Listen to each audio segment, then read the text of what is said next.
Je vais prier. Seigneur Dieu, nous voulons te rendre grâce, te bénir, te louer, te célébrer, te magnifier encore pour ta bonté multiforme dans chacune de nos vies. Merci pour ces instants de partage que tu nous accordes encore. Merci de nous accueillir dans ta sainte présence. Nous te prions que ton esprit nous dirige en toutes choses, dispose nos cœurs à recevoir ce que tu veux nous donner encore, que cela puisse être une lampe pour nos vies et que nous puissions marcher selon, Seigneur Dieu Tout-Puissant Père, ce chemin que tu nous traces.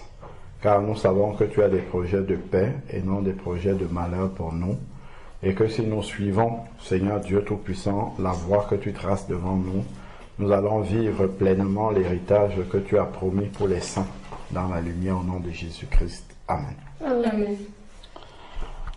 Alors, donc, on a dit, le partage aujourd'hui, ça va être se réjouir et partager la peine des autres.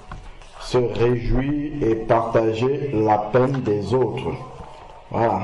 Donc, nous ne sommes pas seuls sur la terre, nous ne sommes pas, nous ne devons pas nous accrocher seulement à vivre de façon égoïste, comme si il y avait que nous. Parce que si Dieu vivait comme ça, Dieu il se suffit à lui-même. Il a besoin de rien du tout. Rien. Même pas de nous, même pas de notre adoration. Il n'a besoin, puisque quand on lit dans la Bible, dans Apocalypse chapitre 5, déjà, par exemple, il y a déjà des myriades et des myriades, c'est des milliards, de créatures célestes qui l'adorent. Toute la nature là l'adore, il n'a même pas besoin de nous, pas du tout. Il n'a même pas besoin de créer le monde. Mais, non seulement il nous a créés, mais comment on peut dire ça? Il est tellement amour et condescendant. Vous savez ce que ça veut dire condescendant? Non. C'est s'abaisser. Vous voyez? C'est condescender. Il s'abaisse carrément pour quelqu'un qui a un niveau très élevé, qui s'abaisse et qui se met à notre niveau. Jésus-Christ, c'est Dieu qui est entré dans lui, la chair d'un être humain, pour venir vivre les souffrances de l'être humain alors qu'il est Dieu, il n'avait pas besoin de ça. Ça, c'est de la condescendance. Il s'est abaissé, il est descendu dans notre condition. D'accord? Voilà. Alors que sa condition est infiniment plus élevée que nous, et ça, c'est un modèle que Dieu nous montre. Ok? Oui. C'est un exemple typique que Dieu nous montre comment nous devons vivre. Attendez, il y a un verset qui me vient tout de suite à l'esprit pendant que nous sommes en train de parler. J'espère que je vais retrouver. Voilà, regardons un peu dans 1 Jean. 1 Jean chapitre 4, versets 20 et 21. 1 Jean chapitre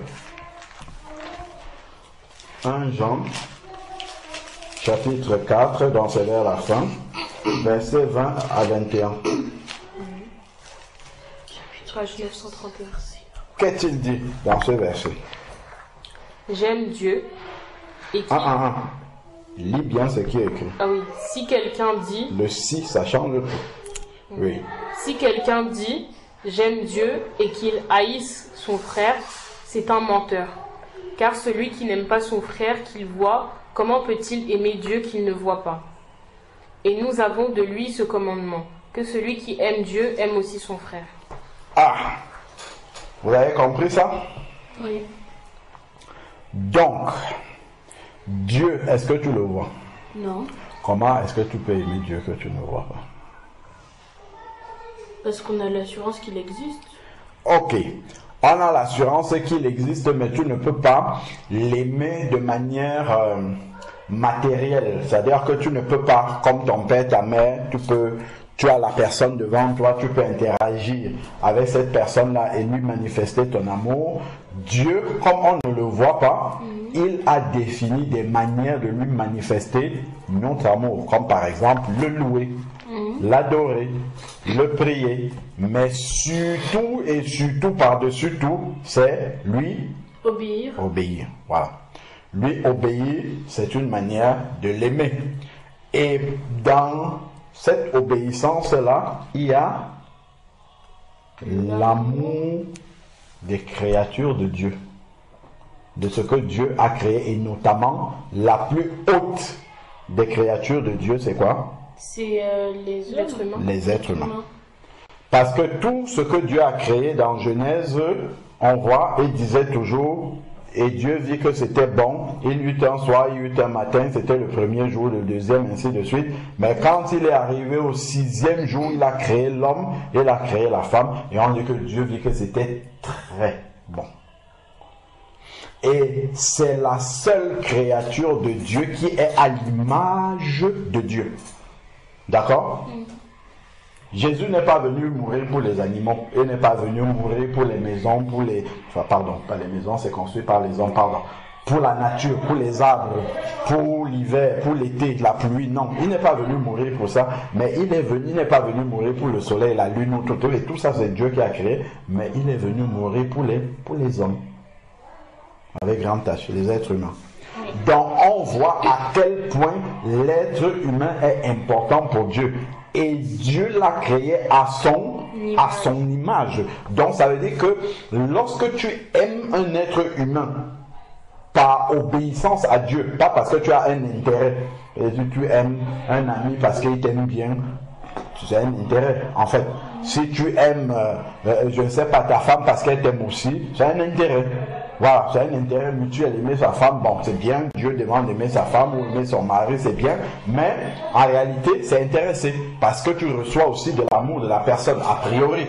D'accord? Mais aimer quelqu'un par obéissance à Dieu, comme par exemple Dieu demande d'aimer les indigents, donc ceux qui n'en ont pas, les mendiants, ceux qui ne peuvent pas nous rembourser, nous rendre ce que nous leur donnons. Là, c'est une manifestation d'aimer Dieu. D'accord? Vous savez qu'il y a un verset où Jésus disait que lorsque tu organises une fête, au lieu d'inviter tes voisins, des personnes qui sont aussi de ta même classe, qui peuvent te le rendre, il faut plutôt inviter des estropiés, des SDF, Vous connaissez quelqu'un qui a fait sa fête, Raphaël, tu organises ton anniversaire, au lieu d'inviter toutes tes copines, de tout ça que tu connais, de la Lie à Pinès ou bien la famille même, tu sors, tu vas dans la rue là-bas, tu vois tous ceux qui sont mendiants, les SDF, tu les remplis ici à la maison, tu fais le gâteau d'anniversaire, tu souffles et tu partages avec eux. C'est ça qui est la volonté de Dieu. Mais moi, je n'ai jamais vu ça.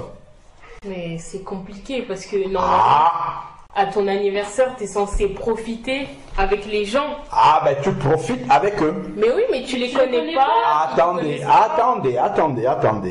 En fait, si tu passes ton anniversaire avec eux, en fait, c'est avec Dieu que tu es en train de passer l'anniversaire.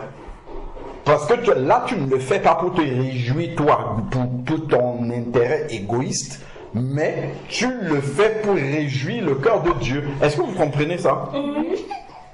Voilà. Dans le jour où moi je vais organiser mon anniversaire, que c'est moi-même qui veux organiser, là, c'est ça que moi je vais faire. Parce que là, je devais vouloir rendre grâce à Dieu. C'est ce que Jésus a dit. Il dit, tu sors, tu prends les estropiés, les mendiants, les boiteux, les aveugles, en tout cas les personnes, il y a les mendiants qui sont riches, enfin pas les mendiants qui sont riches, mais les aveugles qui sont riches. Tu prends des personnes qui n'ont pas de quoi te rendre, en fait. Ok? Leur seul merci, peut-être même d'autres ne vont même pas te dire merci. Parce que, en fait, quand tu fais ça, c'est à Dieu que tu as fait directement. Parce que eux là, ce sont des créatures de Dieu. Ils n'ont pas de quoi prendre soin eux-mêmes et c'est Dieu qui les nourrit tous les jours. Donc, quand tu vas les nourrir comme ça, en fait, tu es en train de faire le travail que Dieu devait faire pour eux. Et qui te rend ça? Ben, c'est Dieu. Parce que tu as fait le travail que lui devait faire. Est-ce que vous comprenez ça? Et là, on entre dans un niveau élevé de l'amour qui n'est plus tourné vers toi, parce que tu vas recevoir quelque chose de ces personnes-là. Mais là, on entre dans un niveau élevé de l'amour qui est l'amour de Dieu directement. Moi, je me rappelle que quand on était au Cameroun, régulièrement, je voyais Papy.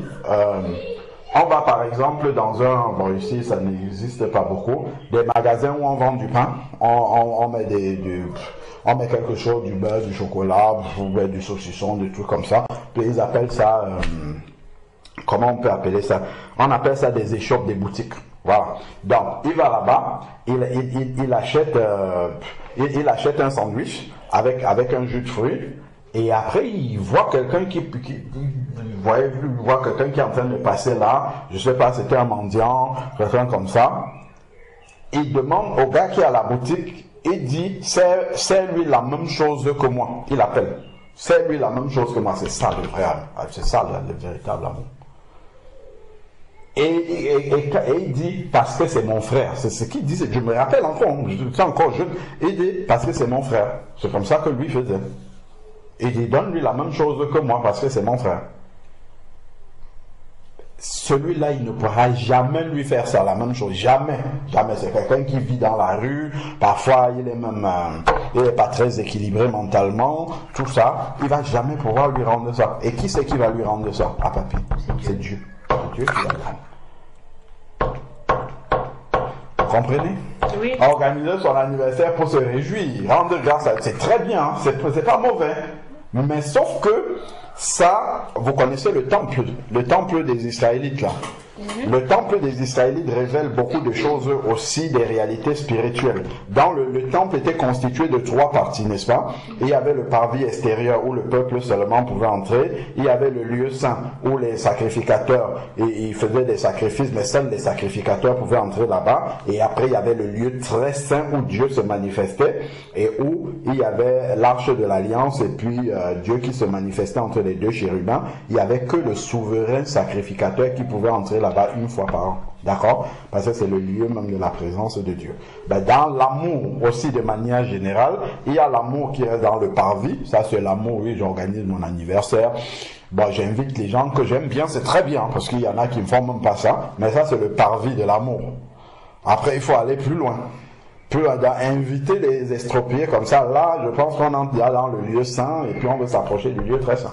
Mais si jamais je fête mon anniversaire et que je dis que je veux ça, vous-même, vous n'allez pas accepter. Pas forcément. Pourquoi? Ça dépend. Vous n'allez pas accepter. C'est votre maison ici, vous allez dire pourquoi tu invites des gens que tu connais pas. Donc, il faut le faire quand tu auras ta propre maison. Ça sera encore mieux. Ça sera encore mieux. Pourquoi? Parce que bon, si tu fais dans la maison de tes parents, bon, ok, ben c'est plus tes parents en fait qui vont accepter ou pas. Mais quand tu le fais chez toi-même, parce que après, c'est pas des gens forcément qui sentent bon, qui sont propres, tout ça. Donc c'est toi, tu vas les accueillir chez toi, et puis c'est toi qui vas tout laver derrière, tout. Et c'est mieux que ça soit encore chez toi. Parce que là, en fait, tu vas prendre la totalité de la bénédiction de Dieu. Et de l'autre côté, il ne faut pas faire ça par intérêt non plus. Est-ce que vous comprenez? Parce qu'on peut faire ça aussi par intérêt. C'est-à-dire que on le fait parce qu'on sait que oui, ok, ben on est en train de le faire à Dieu, donc Dieu va nous bénir, donc on fait ça par calcul, parce qu'on cherche une bénédiction de Dieu. Non. On fait ça plutôt parce qu'on sait que ça réjouit le cœur de Dieu et que Dieu est content de ça. C'est totalement différent. Sans rien attendre. C'est-à-dire que même si Dieu nous bénit quand Papy faisait ça. Il n'attendait pas spécialement que Dieu fasse quelque chose dans sa vie. Mais après, quand on regarde sa vie, seulement la longévité, il n'y a pas ses frères, il y en a quasiment, vous avez vu, il a 12 frères, il est l'un des derniers, il est le seul frère d'ailleurs qui est vivant, encore. Et encore 2 sœurs, ils étaient 11. Tu vois, la longévité, déjà que Dieu lui a donné, les bénédictions dans sa vie, etc. Tu ne peux pas savoir sous quelle forme Dieu va te le rendre. Est-ce que vous comprenez ça? Oui. Voilà. Après, donc aussi, on peut pas faire entrer n'importe qui chez soi. Oui, bien sûr, c'est un exemple que je donne. Hein. C'est pas dire que c'est forcément ça qu'on doit faire. On doit tout faire avec sagesse. Bien sûr que tu peux faire entrer quelqu'un chez toi comme ça, demain c'est lui qui vient cambrioler. Bien évidemment, on fait tout avec discernement. Donc même si tu veux aller prendre des gens comme ça, tu vas pas aller prendre n'importe qui, tu vas prier pour que Dieu te montre des personnes avec qui, moi je me rappelle, j'avais fait la connaissance d'un monsieur qui vivait dans la rue à l'époque. Je pense que je vous parlais souvent de lui. Et parfois je l'invitais dans des restaurants, on allait discuter ensemble. Après je me suis rendu compte qu'il était chrétien. Il était chrétien, il a même fait une école comment ça s'appelle? Il a fait une faculté de théologie, il était même parmi les meilleurs et tout ça, mais à la fin, il y a des choses avec lesquelles il n'était pas d'accord par rapport à l'interprétation de la parole de Dieu, on l'a mis totalement de côté et tout ça, et puis il s'est retrouvé dans la rue. Aujourd'hui, je pense qu'il n'est plus dans la rue. Oui, ben quand j'étais avec lui, il sentait pas bon forcément. On était au restaurant, tout ça, oui, ben, il restait des jours et des jours sans se laver, parce qu'il n'avait pas d'endroit où se laver. Lui, il n'était pas déséquilibré, il était bien équilibré, mais sa condition sociale faisait qu'il se retrouvait dans la rue. Il me parlait, il me racontait comment ça se passe dans la rue, etc., etc. C'est quelqu'un que j'avais voulu aider comme ça un jour, et après, finalement, de poche en poche, on s'est rencontrés plusieurs fois, je lui parlais souvent, et puis on a fait connaissance. Voilà. Donc, quelqu'un que tu connais comme ça, là, tu peux l'inviter chez toi. Il est dans la rue, mais tu peux l'inviter chez toi. Voilà. C'est pas toute personne, tous azimuts comme ça. Il faut la sagesse en toutes choses. Voilà. Il faut la sagesse en toutes choses. Par exemple, il y avait des tontons Gabin, par exemple. Je sais que lui, il nous raconte, avec tonton Sébastien, ils organisent souvent des sorties où ils vont donner à manger aux sans-abri. Bah, donner à manger, c'est pas juste venir comme ça, allez, tu lui tends comme ça, tu dis, bah, allez, prends à manger, et tu pars. Non. Ça, c'est bien, parce qu'il n'a pas à manger, mais mieux encore, tu lui poses ça, tu t'assois avec lui, tu discutes avec lui, tu t'intéresses à lui, tu lui donnes du temps, parce que le temps, c'est quelque chose qui est très précieux. En fait, en lui donnant ton temps comme ça, il apprécie la considération que tu as pour lui. Parce qu'ils sont là, d'ailleurs, c'est même lui qui me disait, hein, celui avec qui j'avais fait connaissance et que je fréquentais, et il me disait en fait que quand ils sont là dehors, les sans-abri, ils sont dans la rue, à la sortie des métros, tout ça, ils sont comme s'ils n'existaient pas, c'est ce qu'il avait dit. C'est-à-dire qu'on passe, ce sont des êtres humains qui sont là, mais en fait c'est comme s'ils n'existaient pas. Donc quand quelqu'un veut même donner une pièce, il va passer, il va lancer la pièce de loin. Alors que venir, donner la pièce, l'embrasser, s'asseoir avec lui, ça sent mauvais, mais tu prends du temps de la considération. Tu le considères pas parce qu'il est propre, pas parce qu'il est gentil, pas parce qu'il est beau, il peut même t'insulter, mais parce que c'est une créature de Dieu. Parce que en fait tu vois le temps que Dieu a pris pour le créer, pour créer cette personne-là qui est comme ça. Et c'est ça que tu valorises. Là, on va dans un lieu qui est plus proche du cœur de Dieu. On passe du parvis où je t'aime parce que tu m'aimes. On va de plus en plus vers le lieu très saint de l'amour de Dieu. Mais dans le monde entier, déjà si les gens sont dans le parvis, ils estiment qu'ils aiment tellement. C'est tout intéressé. On aime les gens qui nous aiment, on donne à ceux qui nous donnent aussi, on s'intéresse à ceux qui s'intéressent à nous. Jésus dit, si tu as fait ça, c'est dans Matthieu chapitre 5. Qu'est-ce que tu as fait de plus que les pharisiens et tout ça? Même les gens du monde, ils aiment aussi ceux qui les aiment. Tu n'as rien fait de particulier. Mais quand tu commences à aimer tes ennemis, c'est-à-dire faire des choses qui sont contraires à la sagesse humaine, à la considération humaine, là tu entres dans le lieu très saint de l'amour. Si tu rejettes la copine que toutes tes copines rejettent, ou tu l'aimes parce qu'elle t'aime aussi bien, tu n'as rien fait qui peut même attirer l'attention de Dieu. Rappelez-vous, Job chapitre 1. Quand les enfants, les fils de Dieu étaient réunis, ce sont les anges. Le diable est aussi venu. Et Dieu lui demande où étais-tu? Il dit, j'étais me promener, parcourir la terre. Dans le diable, il parcourt la terre à longueur de temps. Et Dieu lui dit, est-ce que tu as remarqué mon serviteur Job? Et il dit, ben oui, c'est parce que tu l'as protégé de ça. Ça veut dire qu'il avait remarqué. Et il a même remarqué que Dieu l'a protégé parce qu'il a essayé, il n'a pas pu. Et Dieu va dire, il n'y a personne d'intègre comme lui sur la terre. Donc Dieu rend un témoignage de Job par rapport à la manière dont il vit sur la terre. Et ça, cet amour-là, c'est parce que Job avait une manière de vivre qui touchait le cœur de Dieu. Sur toute la terre, Dieu a réussi à remarquer que là, il y a quelqu'un qui agit comme il veut. D'accord? De la même manière, doucement les garçons, donc de la même manière également, il y a un type d'amour qui va toucher le cœur de Dieu. Regardez par exemple parmi les personnes qui suivaient Jésus. Quand la dame qui était courbée a touché Jésus, Jésus dit quelqu'un m'a touché. Et puis c'est quoi Pierre ou bien un des disciples qui lui dit mais tout le monde te touche. Comment ça tu peux dire quelqu'un? Il dit non, quelqu'un m'a touché. Parce que en fait, c'est pas juste toucher comme ça qu'elle a touché physiquement. Quand il dit quelqu'un m'a touché, c'est pas quelqu'un qui l'a touché physiquement. L'apôtre pensait que il parle de toucher physiquement. Non, c'est que quelqu'un l'a non seulement touché physiquement, mais c'est quelqu'un qui avait un cœur pour... Et c'est pour ça que Jésus s'est arrêté, malgré qu'il y avait la foule. Il s'est arrêté pour une personne. Et il a voulu mettre l'amour de cette personne-là et la foi de cette personne-là en lumière. C'est ça qu'il voulait faire. Et la dame s'est approchée, elle pensait que c'était un reproche que Jésus allait lui faire, mais en fait c'est parce que Jésus avait été touché par la foi. Beaucoup de gens venaient pour être guéris, tout ça, mais il avait été touché par la foi de cette personne, parce que lui il sait toutes choses, et il savait que dans le cœur de cette femme-là, en venant le toucher, elle a pensé qu'il n'a même pas besoin de dire une parole. Je n'ai même pas besoin de lui dire guéris-moi. J'ai juste besoin de le frôler un peu comme ça, c'est suffisant. C'est-à-dire qu'elle avait tellement de confiance et de foi en lui qu'elle savait que juste en le frôlant comme ça, c'est suffisant pour moi, je n'ai pas besoin de plus. Et Jésus était touché par cette foi-là. Donc, il y a des manières d'aimer. Jésus va dire, bon, ok, c'est bien. Déjà, il ne déteste pas son frère, il ne fait pas la guerre à son frère, c'est déjà bien. Mais il y a des manières, il y a des niveaux que quand on fait ça, en fait, ça touche le cœur de Dieu. Dieu s'arrête et dit, waouh, et quelqu'un est encore capable de faire comme ça, d'aimer quelqu'un comme ça sur la terre. C'est encore possible de faire ça. Vous voyez?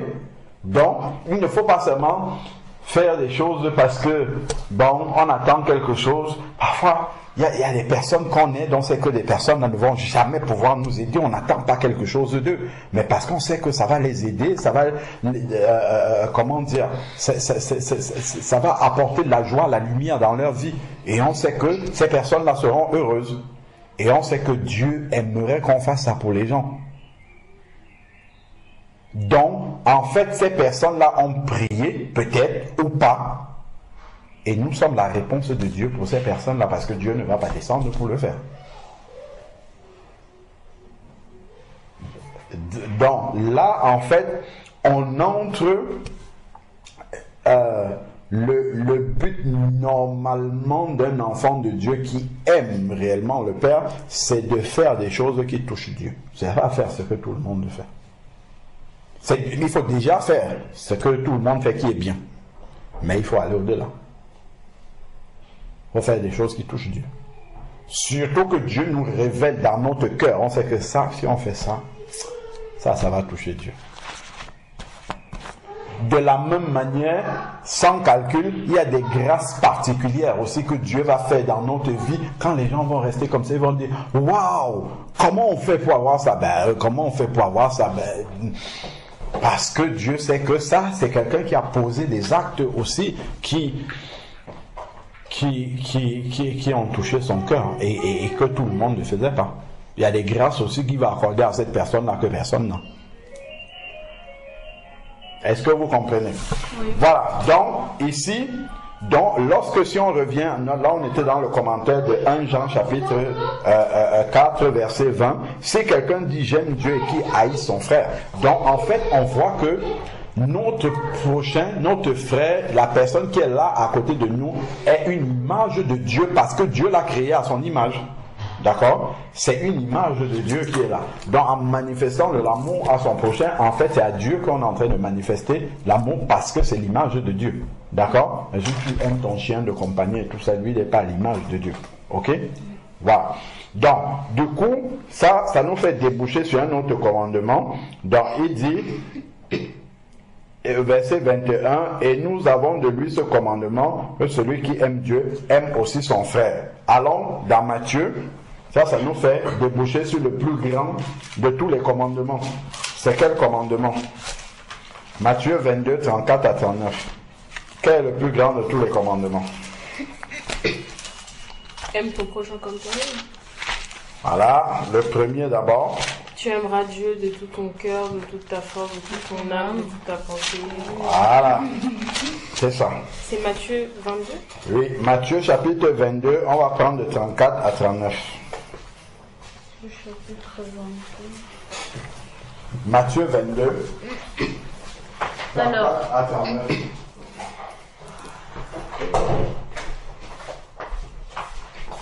Les pharisiens ayant appris qu'il avait séduit au silence les Sadducéens se rassemblèrent. Qu'il avait, recommence. Les pharisiens ayant appris qu'ils avaient réduit au silence les Sadducéens se rassemblèrent, et l'un d'eux, docteur de la loi, lui fit cette question pour l'éprouver. Maître, quel est le plus grand commandement de la loi? Jésus lui répondit. Tu aimeras le Seigneur ton Dieu de tout ton cœur, de toute ton âme et de toute ta pensée. Arrêtons-nous là. Tu aimeras le Seigneur ton Dieu de tout ton cœur, de toute ton âme, de toute ta pensée. On a dit tout à l'heure que Dieu, on ne le voit pas. Ok? Je peux penser constamment à Dieu, l'aimer dans mon cœur, etc. Mais le fait que j'aime Dieu comme ça doit produire des actions en moi. Je ne peux pas juste aimer comme ça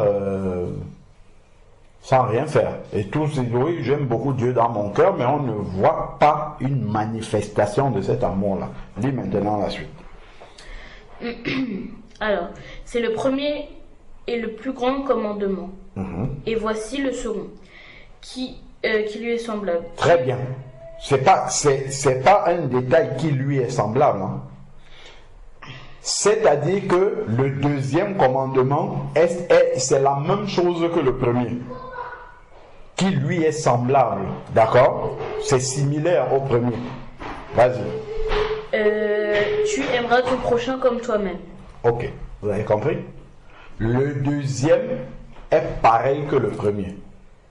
Tu aimeras ton prochain comme toi-même. Pourquoi? Parce que ton prochain là est l'image de Dieu. Il est à l'image de Dieu. D'accord? Le prochain là est à l'image de Dieu. Donc en l'aimant, en fait c'est Dieu que tu es en train d'aimer. Ok? En l'aimant bien sûr sans intérêt. Parce que si tu aimes parce qu'il te donne quelque chose, là il n'y a pas Dieu dedans. Ok? Donc en l'aimant, en réalité, c'est Dieu que tu es en train d'aimer. Et donc, ce Dieu que tu ne vois pas, tu vas l'aimer au travers d'aimer ton prochain que tu vois. Ok? À qui tu peux manifester l'amour. Et là, c'est Dieu que tu es en train d'aimer. Après, la suite, il dit quoi? Tu aimeras ton prochain comme toi-même. Après, il dit, de ces deux commandements dépendent toute la loi et les prophètes. Voilà. Tu aimeras ton prochain comme toi-même. Donc on a un exemple déjà d'amour que tu as juste à imiter. C'est quel amour? L'amour de toi-même. Parce que on n'a pas besoin de t'apprendre normalement à t'aimer toi-même. Parce que déjà tu te pardonnes beaucoup de choses. Tu simplifies les bêtises que tu fais, tu as tendance à les minimiser.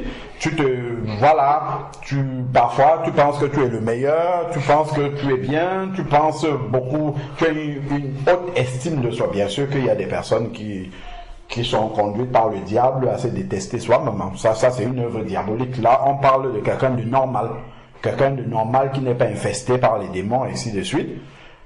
Et on n'a pas à lui apprendre à s'aimer. D'ailleurs, quand il y a une sanction qui va arriver, il se protège lui-même, ainsi de suite. Donc, tu n'as qu'à regarder comment tu t'aimes toi-même. Quand tu vas faire une bêtise, tu te passes la pommade. Au lieu d'être, de dire, mais comment j'ai pu faire ça, ainsi de suite, genre, ouais, c'est pas grave, ainsi de suite, tu vas passer, il faut le faire à ton prochain. Parce que, en fait, tu as déjà un amour modèle tout fait de comment tu t'aimes. Tu préfères passer du temps à faire des choses que tu aimes bien. Ok? Cet amour-là, tu fais la même chose à ton prochain. Fais-lui ce qu'il aime bien. Passe du temps à lui faire ce qu'il aime bien. Ainsi de suite. Donc, regarde juste ce que tu te fais à toi-même. Tu aimes bien t'acheter des belles choses, non? Qui réjouissent ton cœur, qui te plaisent. Tu fais la même chose à ton prochain. Est-ce que vous voyez? En fait, parce que là, le modèle d'amour que tu as pour toi, personne ne te l'enseigne. Tu achètes ce que tu aimes bien, tu manges ce que tu aimes bien, tu as des copines et des copains que tu aimes bien, ainsi de suite. Donc, tu regardes ce que tu te fais à toi-même et tu fais la même chose à ton prochain.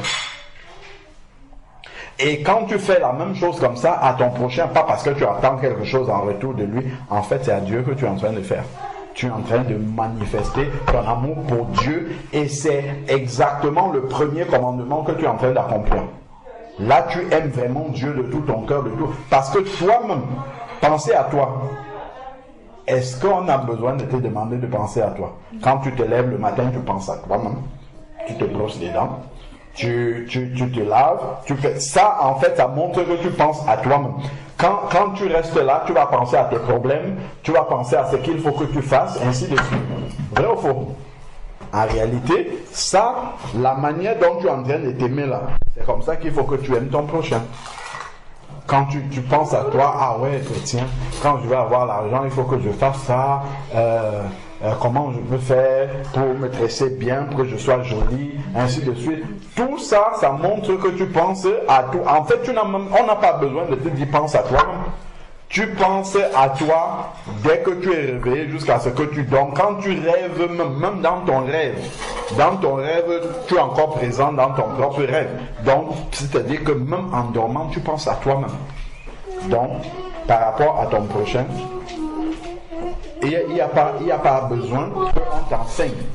D'accord? Il n'y a pas besoin qu'on t'enseigne à comment... De comment est-ce qu'il faut que tu aimes ton prochain. Vous avez compris? Donc tu as déjà de façon naturelle un modèle d'amour qui est l'amour pour toi-même. Ok? Donc cet amour-là, il demande simplement de faire la même chose pour ton prochain. Et si tu fais la même chose pour ton prochain sans attendre autre chose, en réalité, c'est à Dieu que tu es en train de le faire. Et c'est de cette manière-là qu'on aime Dieu de tout son cœur, de toute son âme, de toute sa pensée, etc. etc. Vous avez compris? Là, nous en sommes à l'introduction.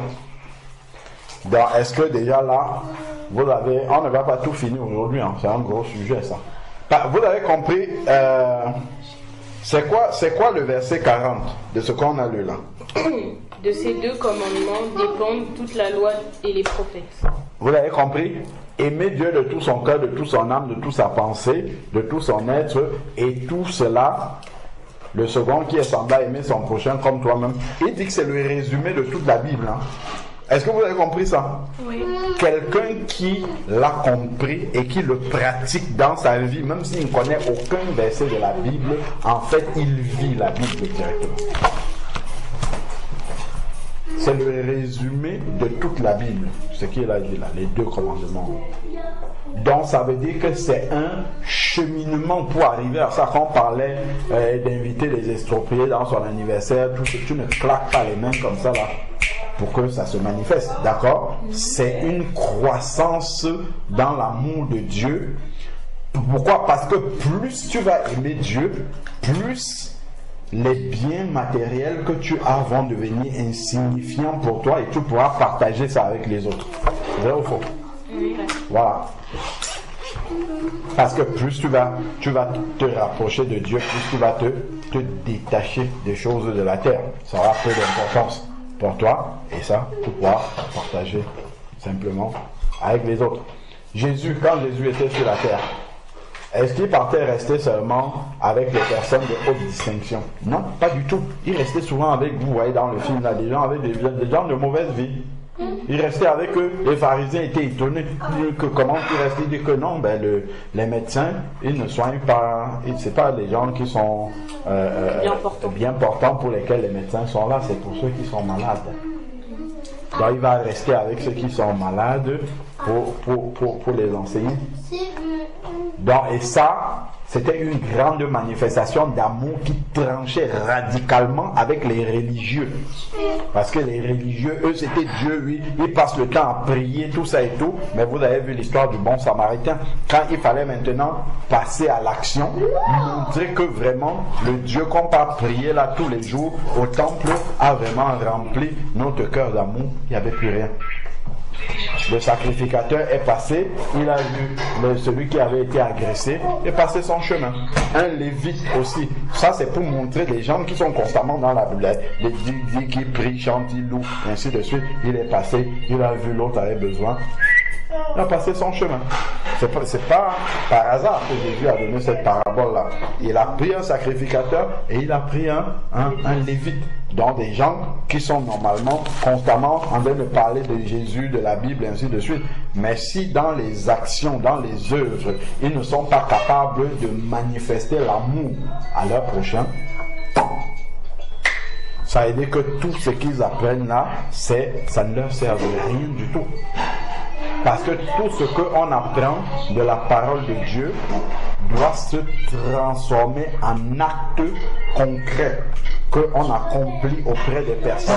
Sinon, ça ne sert à rien du tout. C'est pour ça que Jésus est descendu sur la terre pour montrer aux gens comment est-ce qu'il faut vivre avec les gens. Est-ce que vous avez compris ça? Prendre du temps pour les gens. Aider les personnes sans rien attendre en retour parce qu'ils nous aident aussi. Non. Prendre du temps pour les autres. Porter la peine des autres. Se réjouir avec eux. Ainsi de suite. Ok? Donc, la prochaine fois, on va poursuivre sur ça. Mais là, on a déjà deux grands... comment dire? En fait, là, on a le résumé de la parole de Dieu. Aimer son prochain comme soi-même. De la même manière, quand tu fais des... comment dire? Quand tu fais comment dire? Tu poses des mauvais actes contre ton prochain, en même temps, c'est à Dieu aussi que tu le fais. Vrai ou pas vrai? C'est aussi à Dieu que tu es en train de le faire. D'accord? Tu intentionnellement, tu poses des mauvais actes contre, tu sais que ce que je suis en train de faire là, il m'a rien fait, donc je n'ai aucune raison. On peut dire que, ok, oui, pardon, j'en sais pas ceci, même comme ça, même ce n'est pas bien, tu l'as fait. Mais quelqu'un qui ne t'a rien fait, tu lui poses un acte comme ça, clairement, c'est à Dieu que tu es en train de faire. Ok? Donc, on va continuer à méditer sur ces paroles-là qui sont très, très, très profondes. Donc, déjà, le premier sujet de prière pour moi que je vois, les garçons doucement, c'est que Dieu nous rappelle en permanence que notre prochain, c'est-à-dire l'être humain que je vois devant moi, est à l'image de Dieu, même si ce n'est pas un chrétien. Parce que un être humain, c'est Dieu qui l'a créé. D'accord? C'est pas pour rien que je vous disais la dernière fois, quand on avait lu Matthieu 5, où rappelle le vers là, ça va ce verset. Donc, où Dieu demande de ne pas insulter son prochain, notamment sur son physique. Qu'est-ce qu'on avait dit? Que quand tu insultes quelqu'un sur son physique, c'est à Dieu que tu... c'est celui qui l'a créé. Il n'a pas dit juste les chrétiens. Tout être humain, même les païens, plus d'ailleurs les chrétiens étaient d'abord païens avant. Ok?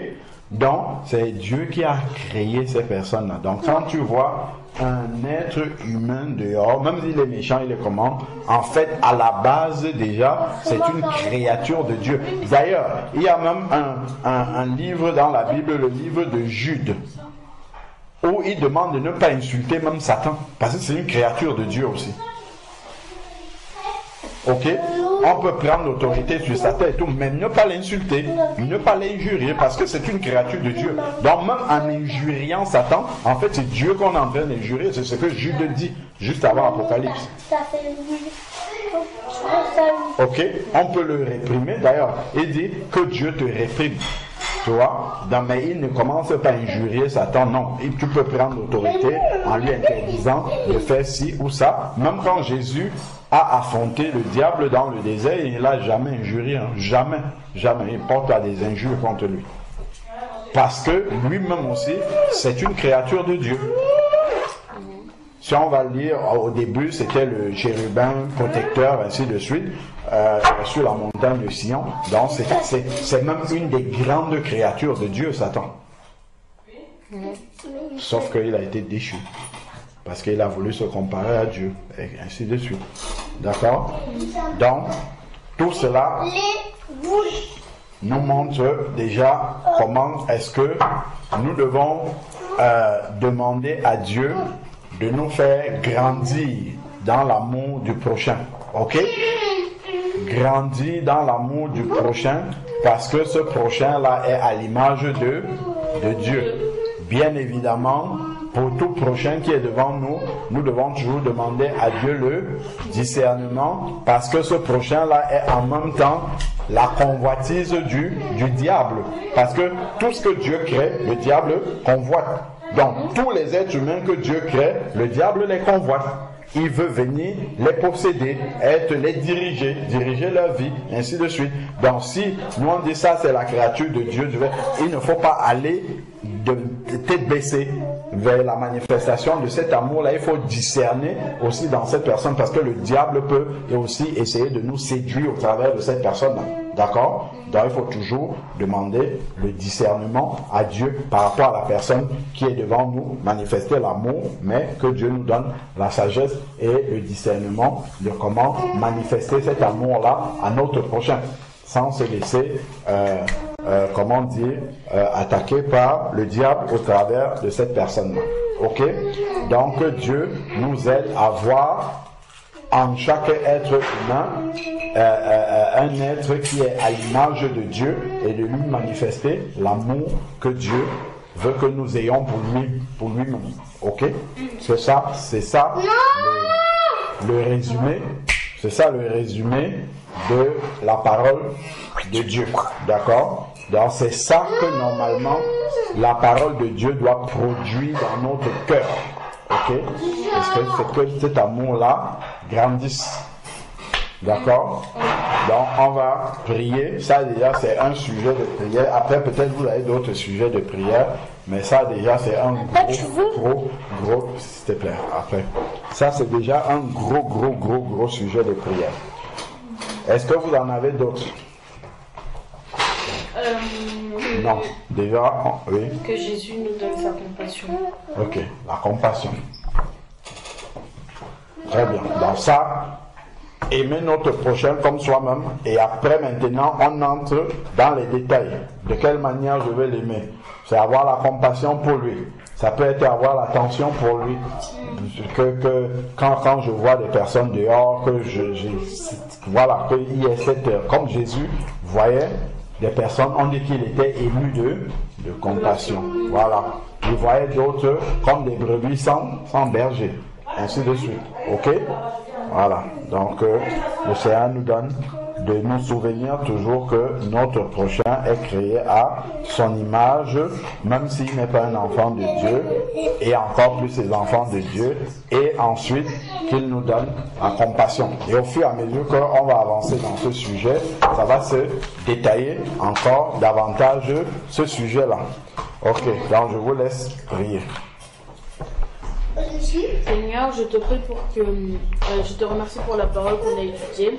Merci parce que tu nous parles à travers de la parole. Je te prie pour que